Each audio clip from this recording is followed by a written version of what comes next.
हाय, हम में से बहुत से लोग इस फीलिंग को समझते हैं जब मंथ के एंड में हमारे अकाउंट में बहुत कम पैसे बचते हैं। सैलरी रिसीव होने पर इनिशियल थ्रिल की वजह से हम कुछ हफ्तों तक बिना सोचे समझे खर्च कर बैठते हैं।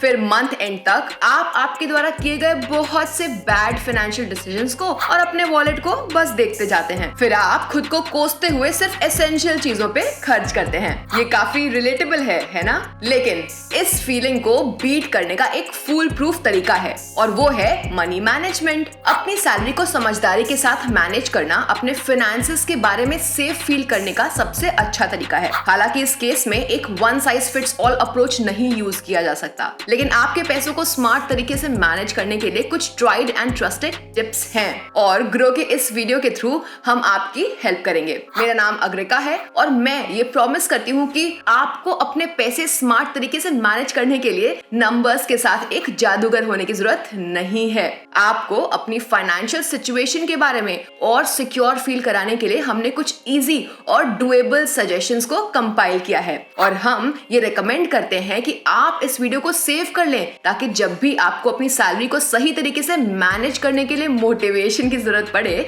तो आप इसे देख सकते हैं। शुरू करने से पहले अगर आपने हमारे चैनल को सब्सक्राइब नहीं किया है तो प्लीज हमें सब्सक्राइब करें और बेल आइकन पर क्लिक करना ना भूलें ताकि आप हमारे एक्साइटिंग अपडेट्स और वीडियोस को कभी मिस ना करें। हम आपको ट्रेडिंग, इन्वेस्टिंग और फाइनेंस के बारे में वो सब कुछ बताते हैं जिसकी आपको जरूरत है। तो चलिए अब शुरू करते हैं।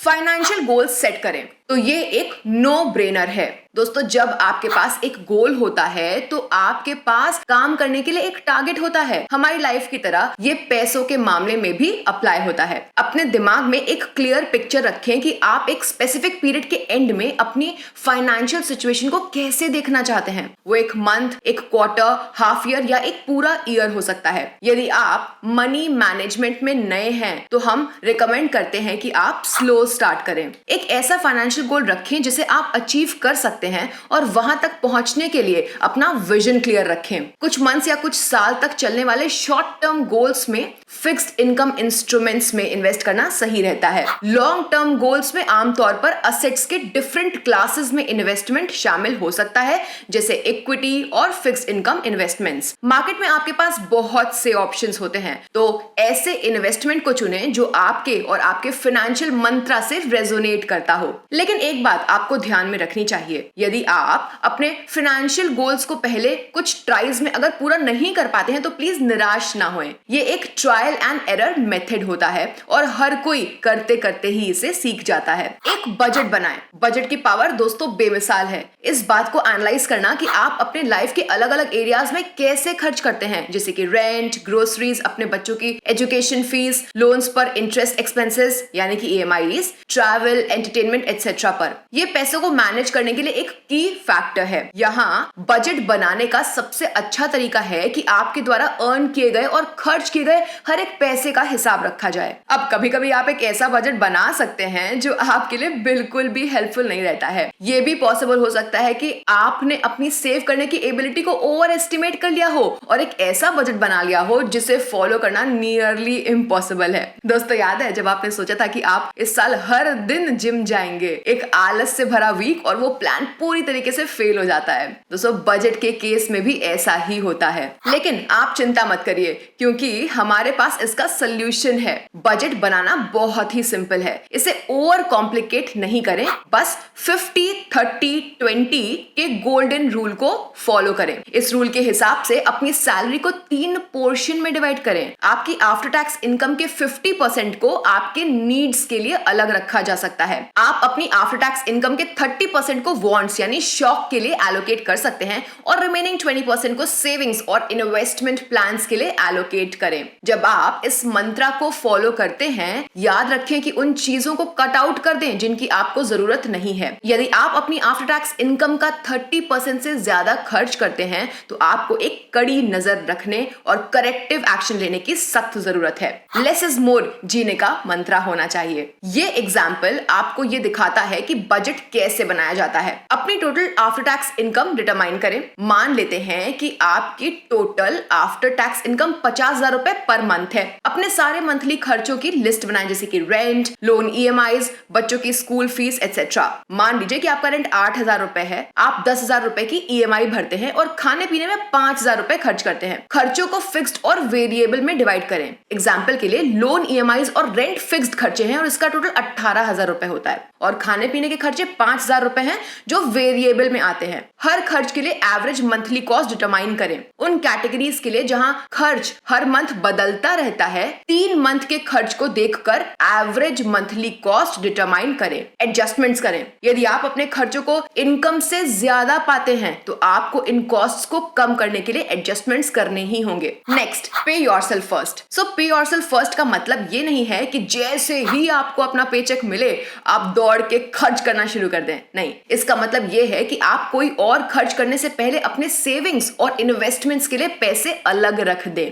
दूसरे शब्दों में कहें तो आप अपने लॉन्ग टर्म फाइनेंशियल वेलबींग को इंपॉर्टेंस दे रहे हैं। पे योरसेल्फ फर्स्ट का कॉन्सेप्ट रॉबर्ट कियोसाकी द्वारा पॉपुलर बनाया गया था, जिन्हें उनकी book rich dad poor dad के लिए जाना जाता है। हमने इस बुक को डिटेल में रिव्यू किया हुआ है, जिसकी लिंक आप डिस्क्रिप्शन में पा सकते हैं। इसलिए भले ही ये कॉन्सेप्ट सुनने में बहुत ज्यादा चैलेंजिंग लगता है, इसे अचीव करने का सिंपल तरीका है। एग्जाम्पल के लिए, आप अपनी सैलरी मिलने के अगले दिन एक फिक्स्ड अमाउंट का बैंक रिकरिंग डिपॉजिट या म्यूचुअल फंड में एक SIP सेट कर सकते हैं। लेकिन इसके कुछ एक्सेप्शंस भी हैं। यदि आपके द्वारा कोई एजुकेशन लोन या फिर होम लोन लिया गया है तो पहले उससे पे ऑफ करें, फिर पे योरसेल्फ फर्स्ट के रूल को फॉलो करें। फाइनेंशियल प्लान्स को बर्बाद करने के लिए कोई भी इंटरेस्ट पेमेंट्स यानी कि हेवी डेट का पहाड़ नहीं चाहता है। नेक्स्ट है फाइनेंशियल गोल्स के बेसिस पर इन्वेस्टमेंट्स चुनना। सो अपने इन्वेस्टमेंट्स को फाइनेंशियल गोल्स के साथ मैच करें। हम ये आपको कई बार बता चुके हैं और फिर से बताते हैं, राइट? जब आपके पास एक फाइनेंशियल गोल होता है तो आपको ये भी पता होना चाहिए कि इसे पाने के लिए अपने पैसों को कैसे इन्वेस्ट करें, और अलग अलग टाइम फ्रेम्स के लिए अलग अलग गोल सेट करने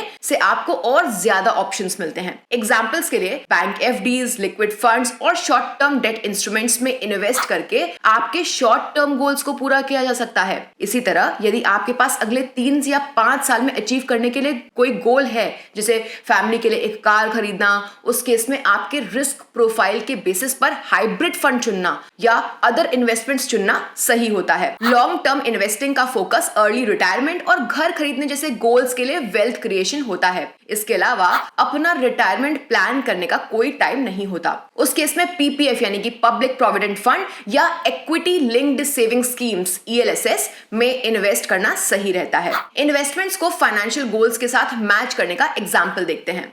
लेट्स सपोज आपका शॉर्ट टर्म फाइनेंशियल गोल है एक फॉरेन हॉलिडे पर जाना, तो आप short term debt funds pick करें। अगर आपका मीडियम टर्म फाइनेंशियल गोल है एक कार खरीदना, तो हाइब्रिड फंड्स या फिर FMP चुनें।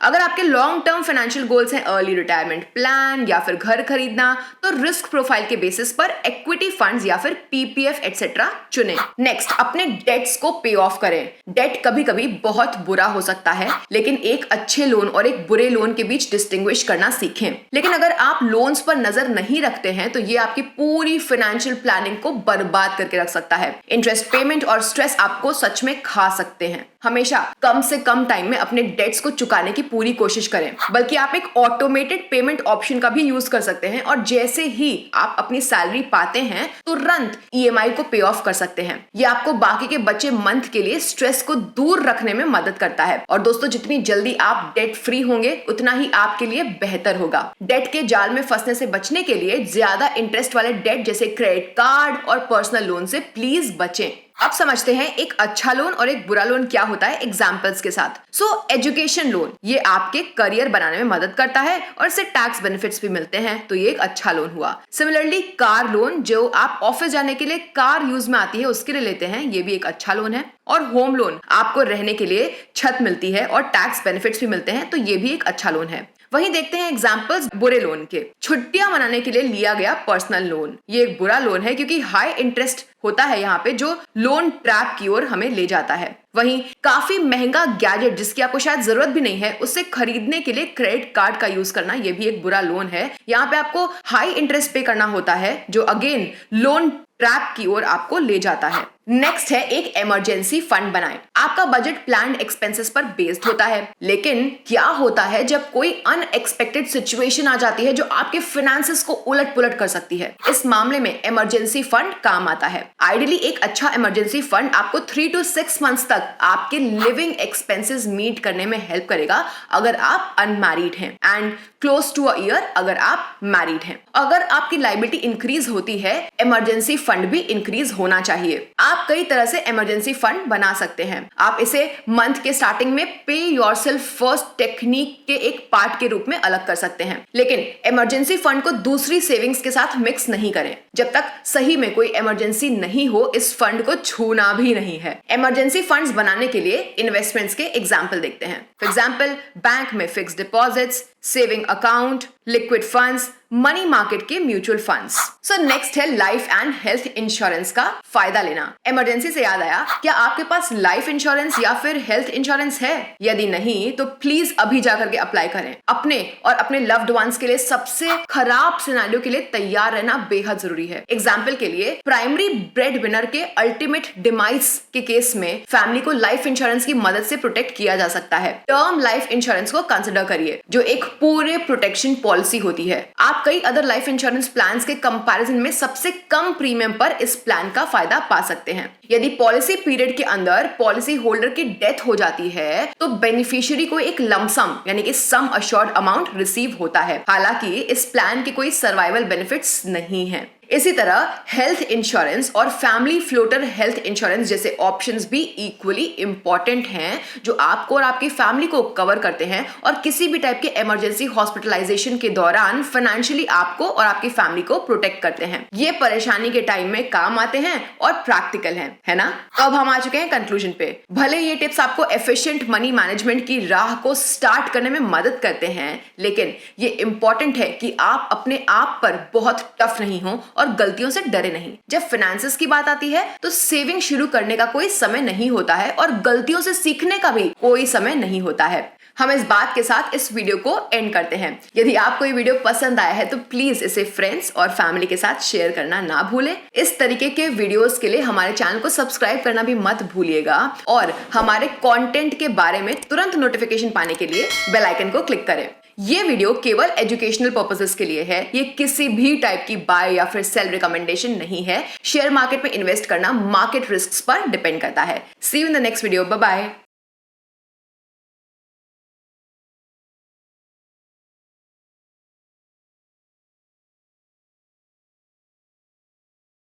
Mutual fund investments are subject to market risks. Read all scheme-related documents carefully.